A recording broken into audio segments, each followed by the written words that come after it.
भाऊसाहेबांचे खास वकील श्यामजी रंगनाथ शाही घोडागाडीतून फैजाबादेतून फेरफटका मारित होते. सुजाव दलाचे दिवाण काशीराज पंडित त्यांना शहराचा निरनिराळा भाग स्वतः दाखवत होते. काशीराज हे मूळचे महाराष्ट्रीय ब्राह्मण, पण पोरवयातच अयोध्येस गेले. तिथल्या दरबारात आपलं फडणीशी कर्तृत्व दाखवत ते आज पायरी पायरीनं उच्चपदी पोहोचलेले. प्रामाणिकपणा, एकनिष्ठता आणि कष्ट यांच्या जोरावर फैजाबादच्या दरबारात फडणीस म्हणून त्यांनी दरारा निर्माण केला होता. सुजाच्या नजरेतील काशीराजाची उंची साऱ्या अयोध्या प्रांताला ठाऊक होती. त्यामुळेच उंची जडजिवाहिरांनी सजवलेली काशीराजाची घोडागाडी दिसली की रस्त्यावरची रयत सटासट मुजरे ठोकीत होती. लालबाग आणि मोतीबाग या अतिविस्तीर्ण बागा पाहताना श्यामजी रंगनाथ भारावून गेले. जगाच्या नाना कोपऱ्यातून असंख्य जातीची आणि रंगावासाची गुलाब पुष्पे नवाबाने पैदा केली होती. आसफबाग आणि बुलंदबाग बघताना तर श्यामजी मोहून गेले होते. काशीराज सांगत होते, बक्सारची लढाई होऊन 15 वर्षेच झाली. त्या लढाईत आमच्या नवाब बहादुरांनी शिकस्त खाल्ली, पळून आले. त्या घडीपासून त्यांनी लखनौऐवजी फैजाबाद ही राजधानी बनवली. आमचे नवाब हे जातीचे आणि वृत्तीचेही कलंदर. 15 वर्षामागे या शहराला पडती झडती तटबंदी होती, पण नवाब साहेबांनी तिची डागडुजी केलीच. शिवाय तिच्याभोवती आणखी 2 तटबंद्या उभारल्या. या तिपदरी घुंगटाआड आमचं हे नगर सुखानं नांदत आहे. गेल्या 7 दिवसात श्यामजी रंगनाथ फैजाबादचं अपूर्व सौंदर्य निहाळत होते. विस्तीर्ण लांबच लांब रस्त्यावरून श्यामजींची नजर हरणीसारखी पळत होती.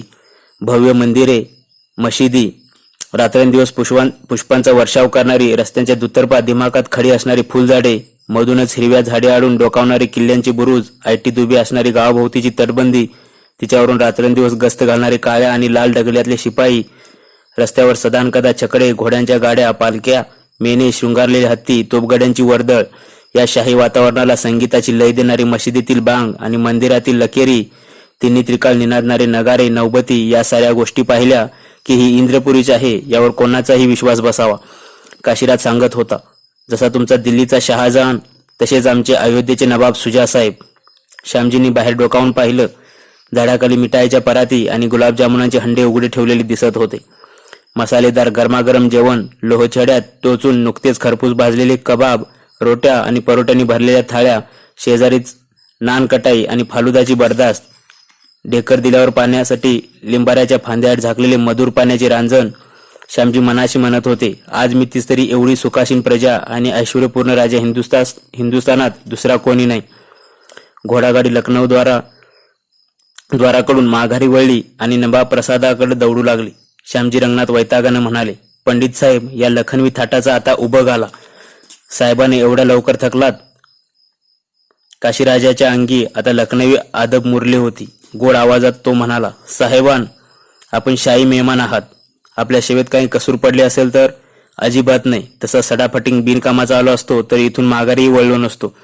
श्यामजी म्हणाले, तुमच्या नगरीचं हे ऐश्वर, रात्री रंगीत माड्यांना साज आणणारं झुंबर, हिरव्या माड्यातून चुळूक मुळूक येणारे चाळांचे आवाज, तबलजींचे ठोके, मध्यरात्रीचा काळजाला कळ आणणारा सारंगीचा स्वर, सारे काही आवर आहे. पण माझ्या धन्याचं कर्तव्य मला इथं सुखानं राहू देणार नाही. कोण धनी? कसलं कर्तव्य? पंडितजी, सदाशिवराव भाऊंचा मी बंदा शिपाई आहे हे तुम्ही विसरता. एकूण काय, गुलाबजामुनाच्या तांबूस तवंगात माशी अडकावी तसा परक्या वकिलांना साखरपाकात घोळायची तुमची लखनवी रीत मात्र आवर आहे. हं. एका बागेच्या द्वारापाशी घोडागाडी थांबवण्याचा हुकूम काशीराजाने दिला.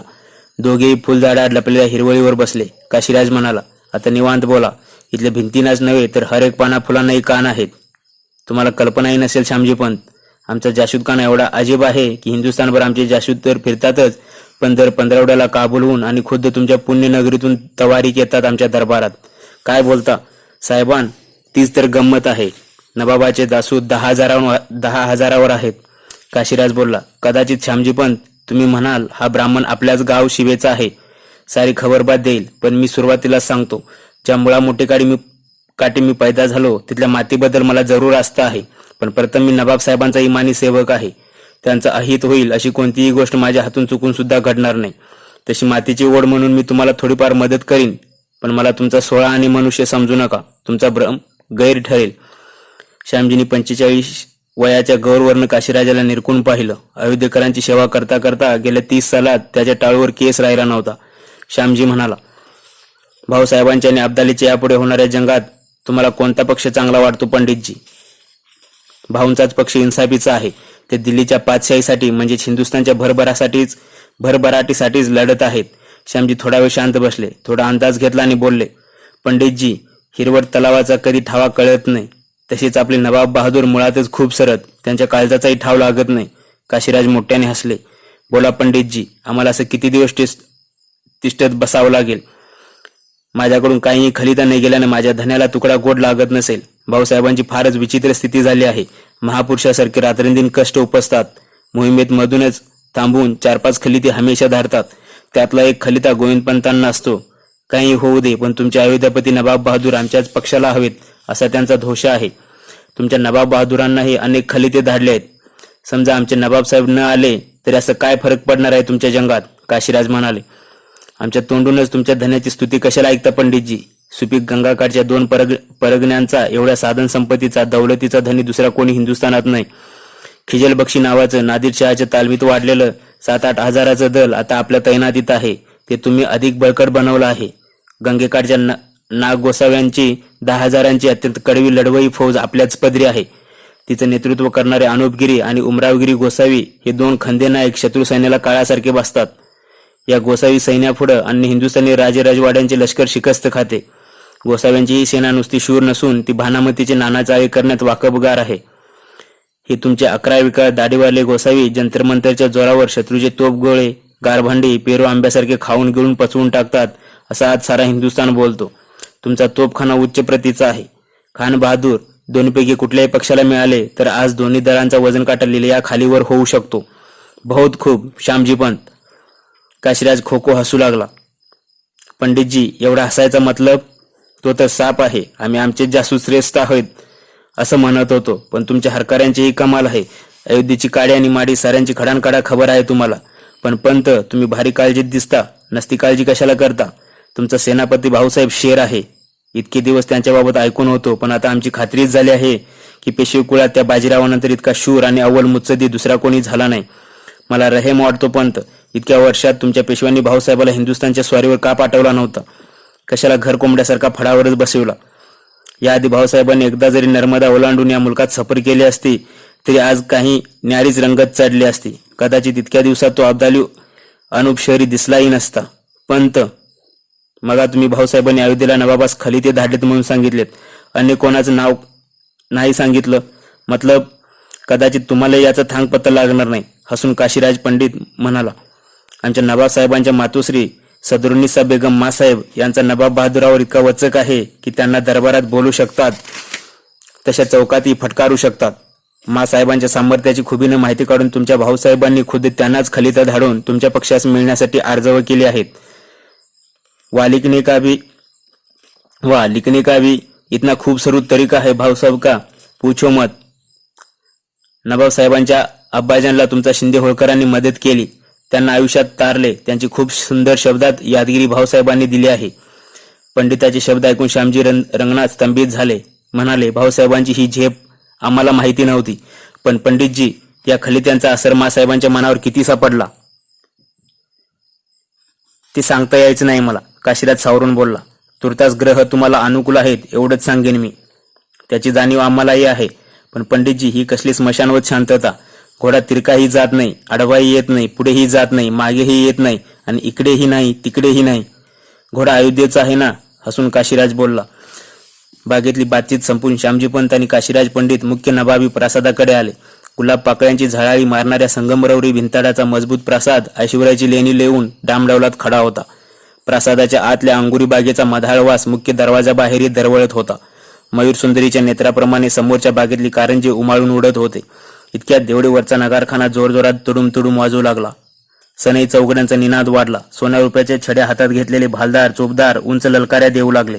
बा अदब, बा मुलाहिजा, मिर्झा जलाल उद्दीन हैदर सुजादौला नवाब अयोध्या आ रहे है, निगाह रखो, निगाह रखो. ललकारी बरोबर श्यामजी पंतांनी गरकर वळून राज रस्त्याकडे पाहिलं तर उमद्या 10-15 अश्वांचा बेडा दौडत येत होता. सर्वात पुढे सुजादौलाचा करडा अरबी घोडा मस्तीत झपावत होता. घोड्याला शृंगारायला 4-5 पागे असतील. हे त्या उमद्या जनावराकडे पाहिलं की कोणाच्याही ध्यानी यावं. घोड्याच्या पाठीवर भरजरी झूल, झुलीवर आईरदार किनकापी खोगीर, गळ्यात सुवर्णपुत्रांची माळ, माळेत हिऱ्यांचे मणी, रिकिबी उंच जडावाच्या, झुलीच्या दोन्ही अंगाला कलाभूतीचे सप्तरंगी गोंडे सोडलेले, असा हा 9 लाख किमतीचा घोडा एकतर तो गंधर्वाचा धर्तीवर आलेला चुकारीचा घोडा असावा, नाहीतर तो अयोध्येच्या नवाबाचाच असला पाहिजे असं त्याच्या दिमागावरून कोणीही जाणावं.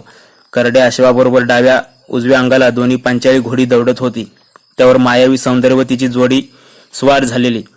त्या तिलोत्तमा म्हणजे सामान्य सेविका असल्या तरी बाहेरच्या इस्माला अयोध्येच्या बेगमाच भासाव्या.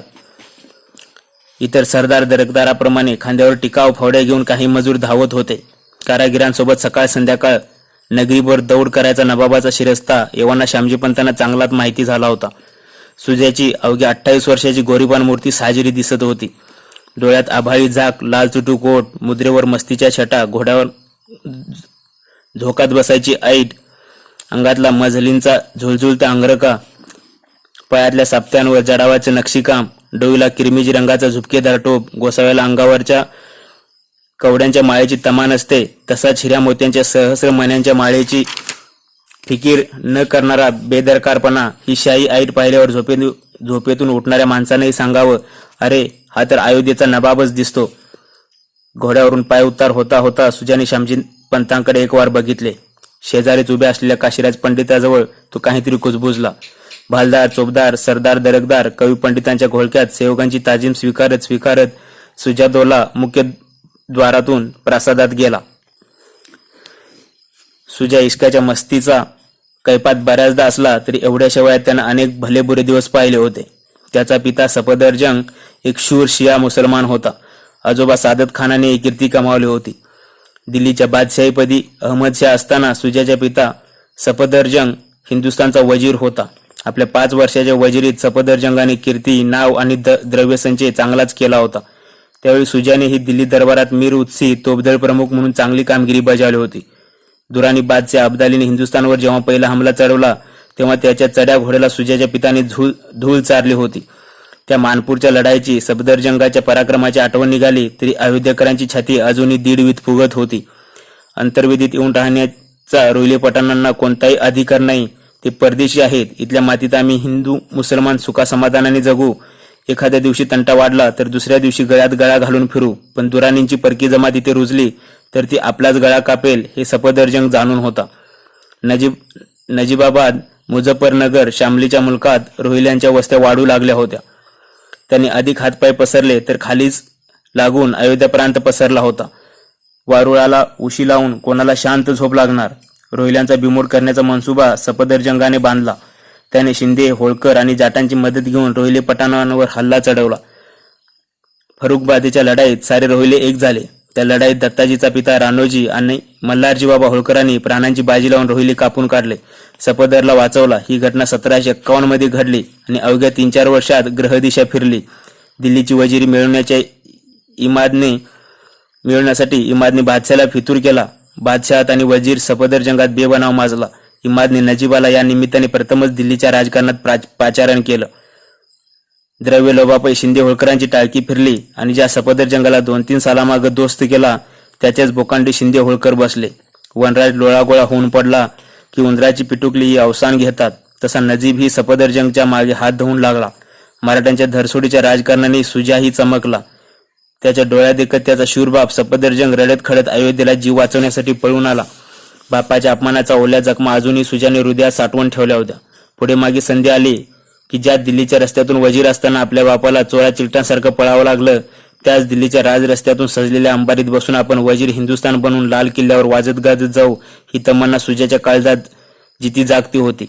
पूर्वायुष्यातील चढ उतार बघून आपली पावले सावकाशीनेच टाकावीत असं सुजाचं मत होतं. मराठी आणि अब्दाली दोघेही खैस आले आहेत. थोडा दम खाऊन पावले टाकलेली बरे असं त्याला वाटत होतं. श्यामजी रंगनाथांना आता अयोध्यापुरीत उभं आला होता. 7 दिवसामागे सुजाची भेट झाली होती. त्यानंतर काशीराजाकडून आज मसलतीस बसू, उद्या बसू असा कालापवेध चालला होता. कर्तव्य कठोर सदाशिवभाऊंचा स्वभाव श्यामजींना माहीत होता. असाच विलंब लागला तर त्याची खैर नव्हती. मराठी फौजा एव्हाना आग्र्याला धडकल्या असतील. ग्वाल्हेरातून भाऊसाहेबांनी श्यामजी रंगनाथास अयोध्येला धाडला होता. हे काळ काढूपणाचं धोरण किती दिवस चालणार? हताशपणे सुजाच्या पाठमोऱ्या आकृतीकडे श्यामजीपंत पाहत होते. शेजारी उभ्या असलेल्या काशीराजानं खांद्यावर हात ठेवून त्यांचा समाधीभंग केला. साहेबान, आता जादा फिकीर करू नका. आज दुपारी दरबारातच नवाबसाहेब एकटे तुम्हाला भेटणार आहे. श्यामजींचा क्षणभर विश्वास बसेना. दुपारी ऐश्वर्याने धुंद झालेल्या बेलोरी महालात नवाब सुजादौला आणि श्यामजी रंगनाथांची मसलत सुरू झाली. शेजारी काशीराज पंडित उभा होता. उंची भेटवस्तूंचा वस्त्रांचा नजारा भाऊंतर्फे श्यामजींनी सुजादौल्याला सादर केला. सुजाच्या मुद्रेवर कोणतेच भाव नव्हते. चेहरा कोरा करकरीत, डोळे फक्त बोलके. तुम्ही बोला, आम्ही फक्त ऐकतो असा भाव सांगणारे. श्यामजी म्हणाले. नवाब बहादुरांना भाऊसाहेबांनी श्री गजाननाचा प्रसाद पाठवून उदंड आरोग्य चिंतलं आहे. भाऊसाहेबांसारख्या कर्तबगार पुरुषाची मर्जी आम्हावर आहे, ही अल्लाची कृपा. नवाबसाहेब, आम्हा मराठ्यांना मात्र आपली आम्हावर गैरमर्जी झाल्यासारखे वाटते. मराठ्यांचे आणि आमचे पूर्वापार संबंध हिंदुस्थानला माहिती आहेत. म्हणूनच मराठे सध्या आपल्या स्नेह चाहतात. आपला स्नेहाचा सुलूक घडावा असे भाऊसाहेबांना वाटते. कागदाच्या तुकड्यावर लिहिलेल्या शब्दांपेक्षा काळजावर जी मुद्रा आहे ती तशीच राहू द्या. सुजा जुबानीचा शेर होता. आताच काही घाई, उद्या पाहता येईल की आम्ही हिंदुस्थानीच आहोत ना, अशी भुलीची बतावणी तो करीत होता. श्यामजीपंत एक एक शब्द तोलून मापून फेकीत होते, पण सुजा अंगाला काही चिकटवून घेत नव्हता. निरूपाची विडी मिळायची वेळ झाली. श्यामजीपंतांना गळ टाकून घाम फुटायची वेळ आली, पण हाताला काही लागेना. इतक्यात एक जाशूद धावत आला. त्याने तातडीची तवारी काढली होती. काशीराजाने ती खुली करून सुजाच्या समोर सादर केली. सुरुवातीच्या 4 ओळी त्याने वाचल्या असतील नसतील, तोच त्याची मुद्रा एकाएकी गोंधळून गेली. तो काशीराजाला बोलला, अरे पंडितजी, खाली देखते क्या हो? मराठ्यांचे एवढे मोठे वकील आपल्या दरबारी आलेत आणि साधा सरबत व अंगूर मिळणे ही का लखनवी बरदास्त झाली? काशीराजाने धावाधाव केली. फराळाचे, मिठाईचे नानाविध जिन्नस असलेल्या सोन्या चांदीचे पराती मखमली आच्छादनाखाली मसलतीत सादर झाल्या. सकाळी सुजाने बैठक 5-10 मिनिटात आटपा, जास्त वार्तालाप नको, चुकून एखादा शब्द मुखातून जाऊ नये अशा सक्त सूचना काशीराजाला दिला होत्या. पण सदाशिवराव भाऊ यमुना काठाला भिडले आहेत. नावांची सोय झाली तर ते यमुना पार होऊन कधीही अयोध्येकडे चाल करतील, अशी तातडीची तवारीक येईल याची दोघांपैकी कोणालाही कल्पना नव्हती. जीवाचा जीवलग भेटल्याप्रमाणे सुजा श्यामजी पंतांशी वार्तालाप करू लागला. सुजा बोलला,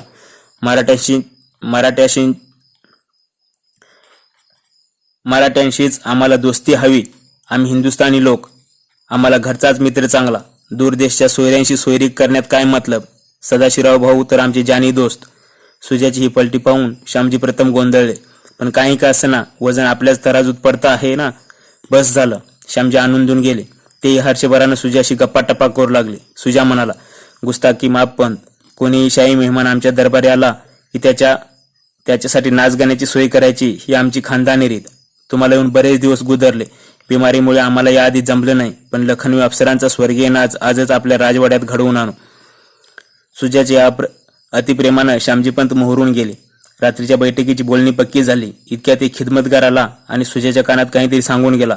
तसा सुजादौला उठला आणि श्यामजींना वेळ देऊन खाजगीकडे चालता झाला. एवढे कोण मेहमान आले असतील की ज्यामुळे सुजादौला तातडीने निघून गेला याचा विचार करीत श्यामजी मेहमान महालात परतले. रात्री बराच उशीर नाच गाण्याच्या बैठकीचा निरोप येईल म्हणून श्यामजीपंत वाट बघत बसले. बऱ्याच वेळाने निरोप आला.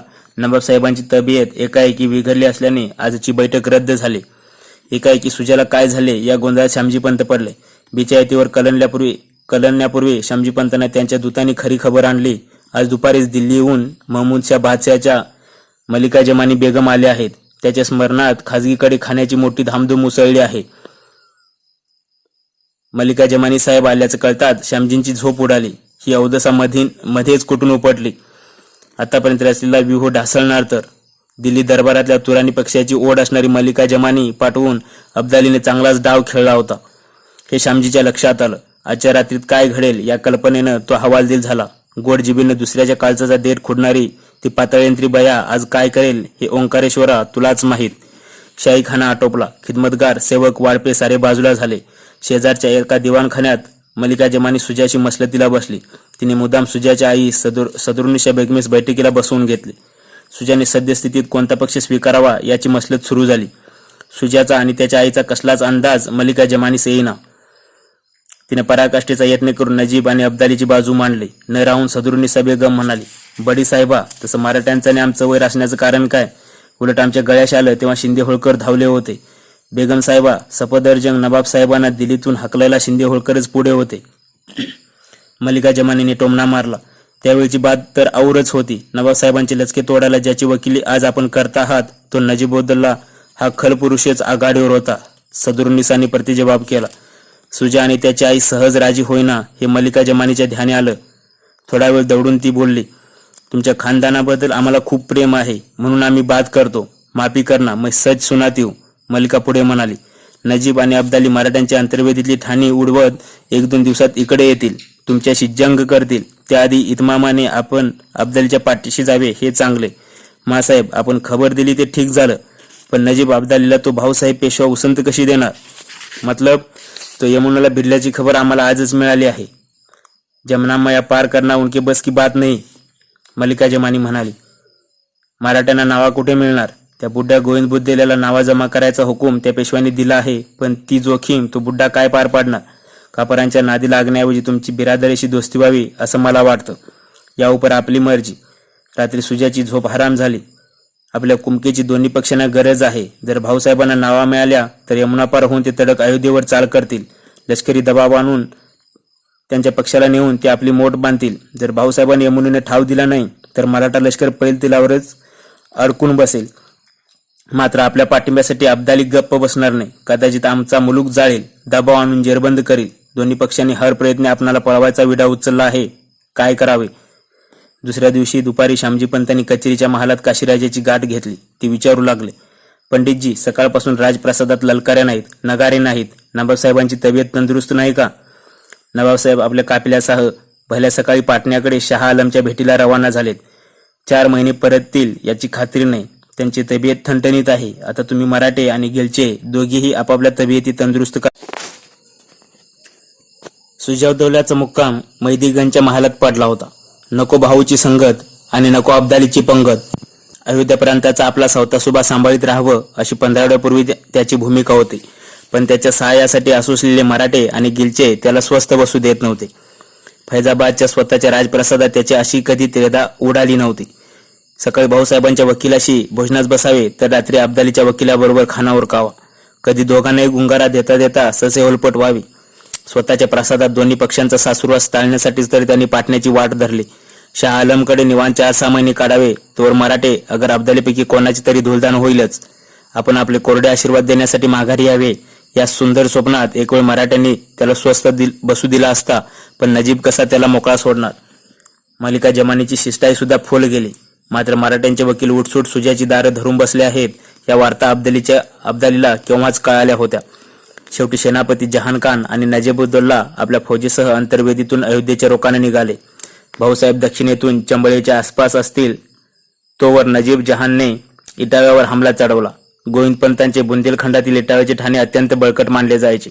तिथल्या 5-7 हजार मराठा शिपाई असून सुद्धा गनिमांच्या फौजा वेशीला लागायच्या आधी कमावीदारांसह साऱ्यांनी हाती सापडेल ते घेऊन पोबारा केला. इटाव्यापाठोपाठ सिकोबाद सारखी मराठ्यांची 20-25 ठाणी बेचिराग झाली. जहानखान आणि नजीब विदुरावर चालून आले. कानपूरच्या आसपास सुजाच्या रस्त्यातील अडथळे त्यांनी उडवून दिले आणि अयोध्येच्या सरहदीला फौजा भिडल्या. जहानचे काही स्वार अयोध्येच्या सीमेवरील नगरात गावात घुसून दानगाई करीत होते. क्वचित जाळपोळ आणि कत्तलीही घडत होत्या. आपल्या सरहदीला इतका धोका निर्माण झाल्याचं कळताच पाटण्याच्या वाटेवर असलेली सुजाची घोडी सरकन मागे वळली. वाटेत फैजाबादला न थांबता सुजा दिल्लीच्या मार्गाने निघाला. शिमेला लागूनच 10-15 कोसांवर त्याने मेहदीगंजला मुक्काम ठोकला. गेल्या 2 दिवसापासून त्याची मातुश्री सदरुन्निसा बेगम आणि तो जासुदांच्या खबरा वाचित टेहळणीच्या जादा चौक्या लावून जित्या जागता पहारा देऊन होते. सुजाचा काही केला डोळा लागत नव्हता. लांबून अर्ध्या कोसांवरून गंगा नदी वाहत होती. तिच्या काठांवरच्या दाट आमराईत सुजाचा मेहदीगंजचा शाही महाल होता. बऱ्याच वेळा उन्हाळ्यात या शांत निवांत ठिकाणी सुजाने अनेक सौंदर्यवतींच्या सौंदर्याचे घोट घेतले होते, पण आज ही जागा त्याला असुरक्षित वाटत होती. दोन्ही पक्ष एवढे हटातटाला पेटले आहेत की कोणत्याही वेळी काहीही घडू शकतं.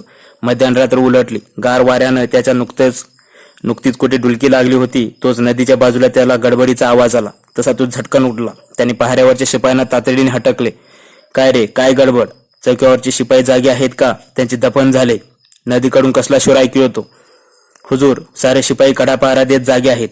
आपले कोणी स्वार अगर कोळी नदीत मासे पकडायला उतरले असतील, नाहीतर कोणी बाळंतीन पलीकडून दवादारूसाठी नगरीत यायला निघाले असेल. त्यासाठी कोणीतरी पाण्यात हौदे घातले असतील. चिंता न करावी हुजूर. कडी निगाह रखो, वक़्त बुरा है. जी हां हुजूर. पलंगावर पडता पडता सुजा विचार करू लागला. इतक्या मध्यानीचे काळ्याकुट्ट रात्री कोण कसे जागे असावे? अतृप्त आत्मे, हडळी, पिशाच किंवा नजीब खान? हो, नजीबच असेल कदाचित. नाहीतर अशा काळ रात्री स्वतः जागून दुसऱ्याची झोपा खराब करणारा फारच तोडी पात्र असतील पृथ्वी तलावर. सुजा झोपी गेला. काळ रात्री पलीकडच्या काठाला साक्षात नजीब उभा होता. त्याच्या संगतीला 50-60 स्वार होते. काठावरच्या चौकीला आपण अब्दालीचे वकील आहोत असा त्याने परिचय सांगितला.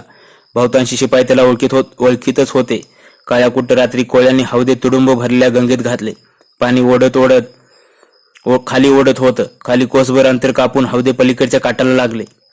आपल्या कडव्या साथीदारांसह नजीब महदीगंजच्या तळावर आला. नजीब खान आल्याची खबर लगेचच छबिन्याच्या चौक्यानं लागली. नवाबाचा दिवाण बेनी बहादर समोर गेला. त्यानं नजीबाचं स्वागत केलं. बेनी बहादर म्हणाला, आता त्वरेने नवाब साहेबांना जागा केलं असतं, पण गेल्या 4 रोजात डोळ्याला डोळा नाही. बड्या बेगम साहेबांचा हुकूम आहे, उद्या सकाळी 10 वाजेस्तोवर हुजरांना कोणी जागा करू नये. तुम्ही फिकीर करू नका दिवाण साहेब. तुमच्या नवाबांना योग्य क्षणी कसं जागा करायचं हे आम्ही बघून घेऊ. नजीब बोलला. दिवाणाने शेजारच्या एका डेऱ्यात नजीबाची मुक्कामाची व्यवस्था लावली.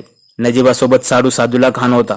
नजीब बोलला, देखा खान साहेब, माझी खबर कधीच गलत असणार नाही. अखेर ती नजीबाची खबर आहे ना, तो बुड्ढा गोविंद बुंदेला उद्या सकाळी खाण्यापूर्वी नवाबाला भेटणार आहे.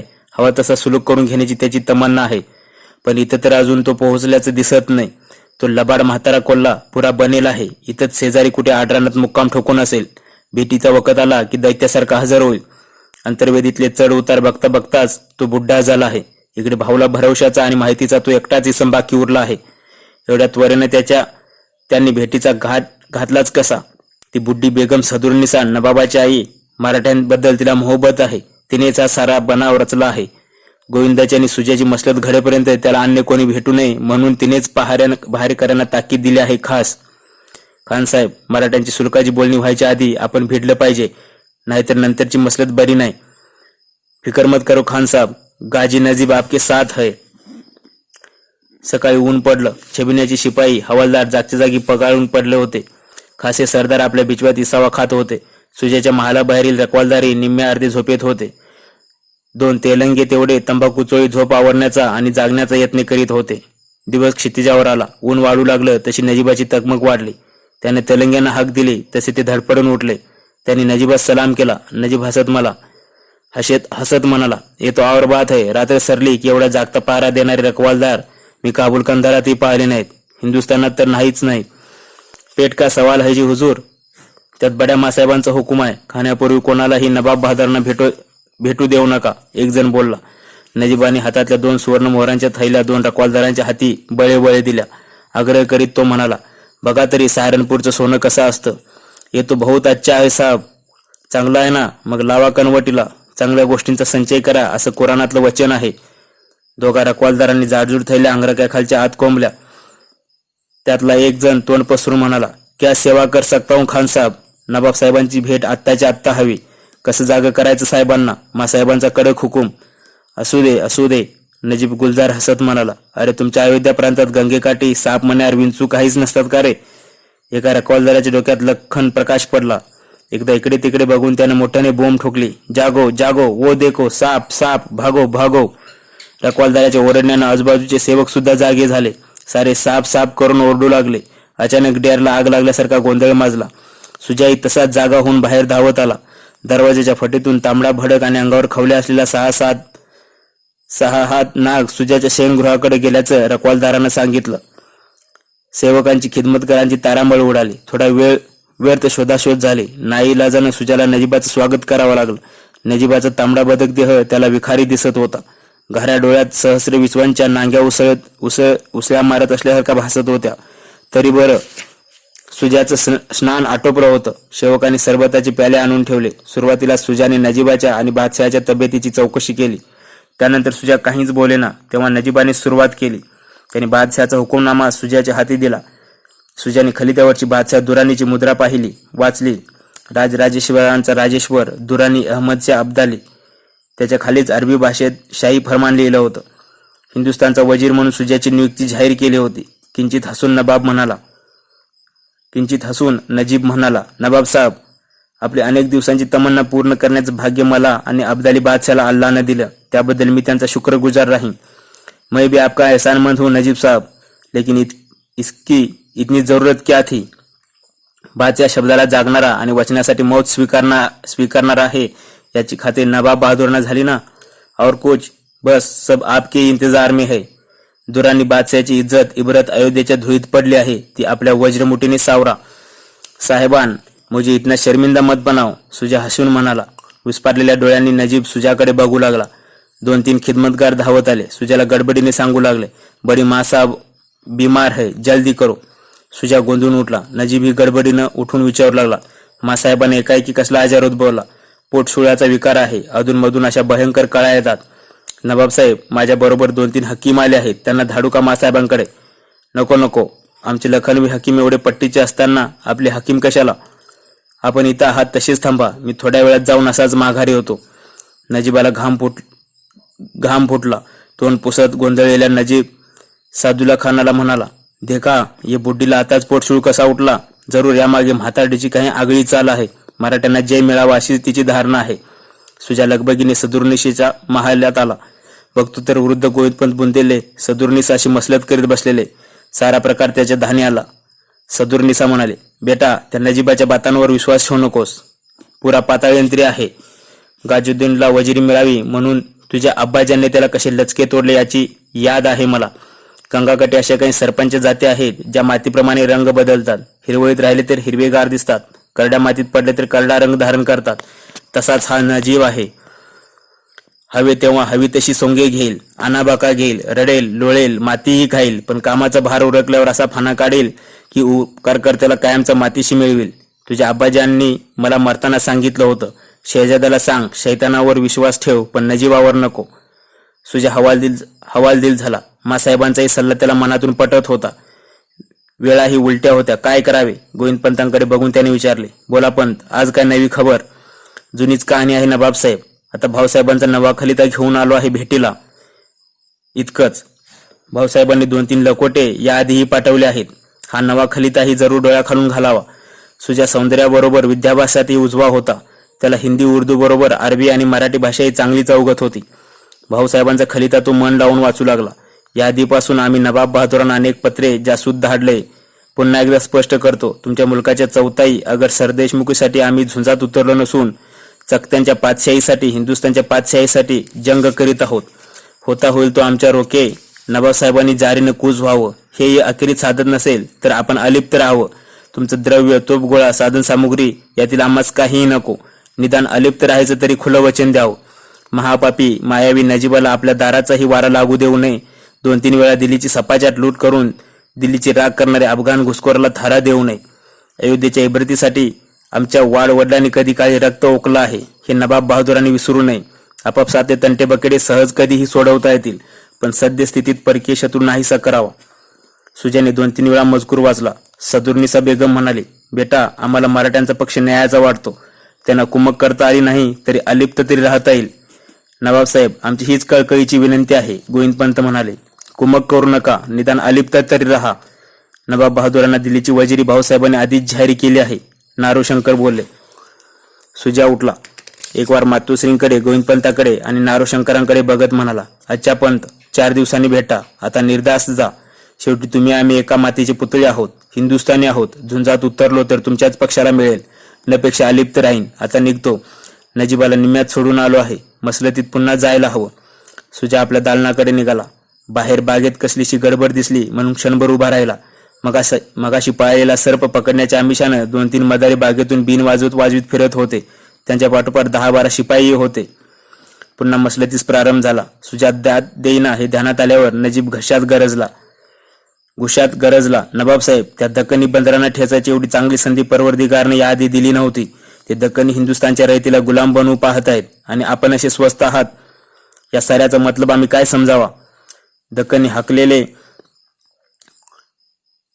की दिल्ली आपसूक तुमच्या झग्यात पडेल असेच ना? सुजा हसून म्हणाला. नजीब थोडासा गोंधळला.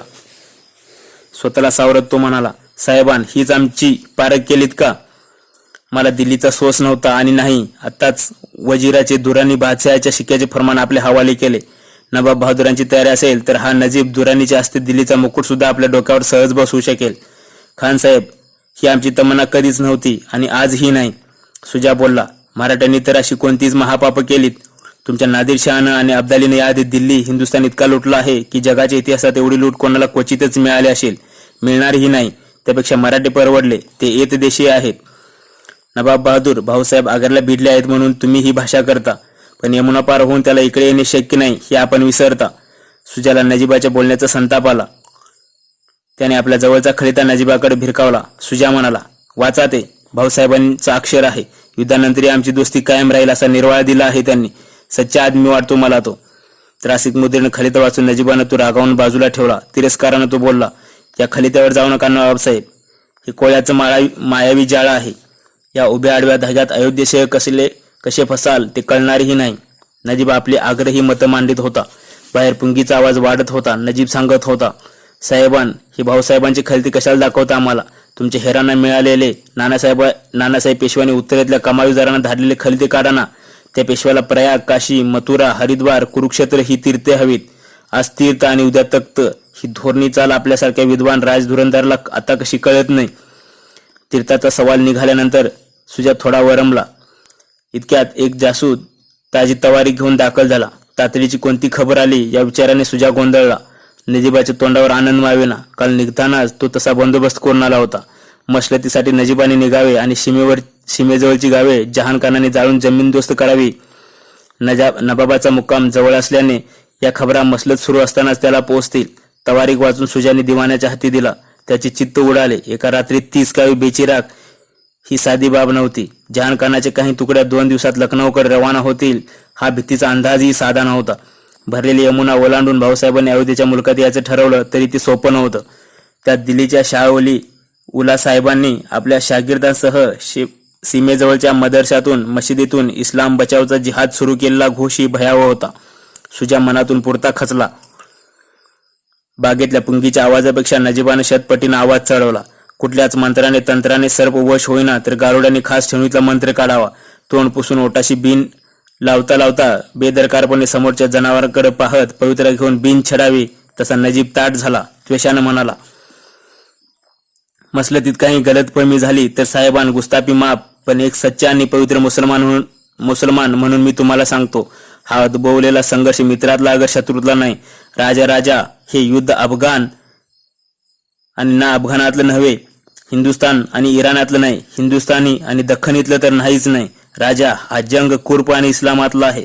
हा जिहाद चालू असताना तुझ्यासारखा पवित्र कुळात जन्मलेला जातिवंत मुसलमान कापरांचा पाठपुरावा करणं हे महापाप आहे. हे परवरदिगार जिहादात धर्मयुद्धात सहभागी न होता काफरांची संगत करणं यासारखा कुठला अधर्म जगाच्या पाठीवर आहे का? नजीबाने काळजालाच हात घातला. तसा सुजा थोडासा गडबडला, पण लगेच स्वतःला सावरत म्हणाला, खान साहेब, जिहादच्या गोष्टी तुम्ही मला कशाला ऐकवता? आज माझा युद्धासाठी उपयोग करून घ्याल. पुन्हा अब्दाली आणि त्याचे सरदार खंडणीसाठी माझी मुंडी धरतील. कारण तुम्ही आम्ही एक नव्हे. अय खुदा, अय परवरदिगार, आम्ही सर्व इस्लाम आहोत हे तू या नवाबाला कधी ऐकवणार? नजीब अल्लाची करुणा भाकू लागला. नजीब, आज वेळ पडली म्हणून एक म्हणतात सारे, पण उद्या मी शिया आहे म्हणून तुम्ही अब्दाली हे सारे सुन्नी लोक माझ्या नरडीचा घोट घ्याल. शिवाय 12 वर्षामागं माझ्या आब्बाजांनं मानपूरच्या लढाईत अब्दालीचा पराभव केला हे अब्दाली विसरला असेल का? सोडाचा अंगार अजून त्याच्या काळजात फुलत असेल.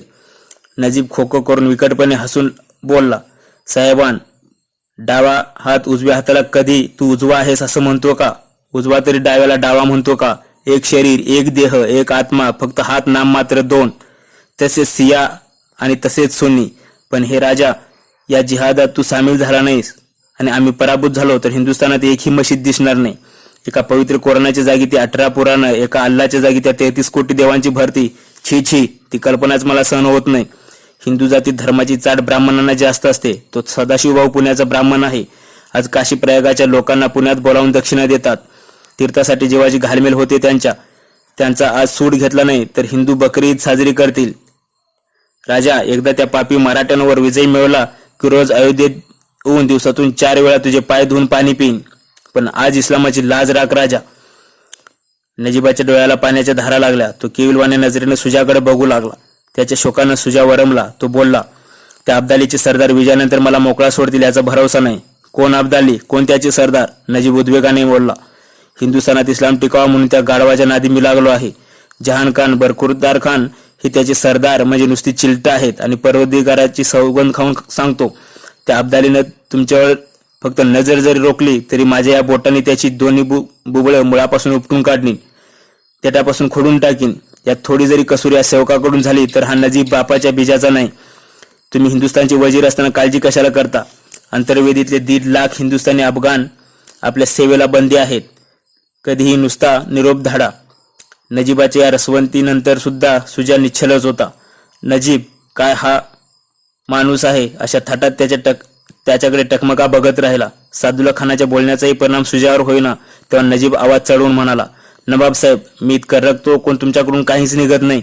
ठीक आहे, कदाचित याआधी तुम्ही शत्रूच्या वकिलाला शब्द दिल्याची शक्यता नाकारता येत नाही.